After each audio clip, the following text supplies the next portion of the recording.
रहता था। वो लड़का पढ़ाई में बहुत होशियार था, लेकिन उसकी पढ़ाई नहीं हो पाती थी, क्योंकि वो लड़का अपना घर भी चलाया करता था। वो रोज अपने खेत में जाता, दिन भर वहाँ काम करता और शाम को घर वापस आकर वो थोड़ी बहुत पढ़ाई कर लिया करता था। अब जब वो लड़का 12वीं क्लास में गया, तो सभी गांव वालों को ये लग रहा था कि हमारे गांव से यही लड़का 12वीं में फर्स्ट आएगा, क्योंकि गांव वालों को भी पता था कि वो लड़का पढ़ाई में बहुत होशियार है।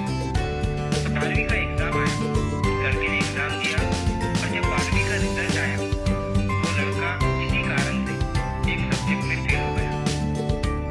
जब गांव वालों को ये बात पता चली, तो सारे गांव वाले उस लड़के को ताने देने लगे और उसका मजाक उड़ाने लगे। वो जब भी अपने घर से खेत की तरफ जाता, उस रास्ते पर उसे जितने लोग मिलते, वो सब उसे ताने देते रहे।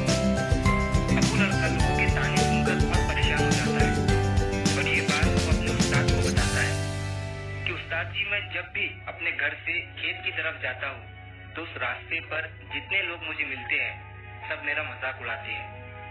तो उसके उस्ताद ने उसे कहा कि तू ना एक काम कर, एक बड़ा सा लोटा ले और उस लोटे को पूरा ऊपर तक दूध से भर दे, और जब तू उस रास्ते से गुजरे तो तू उस लोटे से दूध का एक बूंद भी नीचे गिरने मत देना। लड़के ने एक दिन वैसा ही किया। वो जब उस रास्ते से दूध का लोटा लेकर निकला, तो उसका फोकस उस लोटे पर इतना था कि उसे लोगों की आवाज ही सुनाई नहीं दी। वो इतने ध्यान से उस लोटे को लेकर चल रहा था कि उस लोटे से दूध का एक भी कतरा नीचे ना गिरे। इसकी वजह से उसे लोगों के तानों की आवाज सुनाई ही नहीं दी।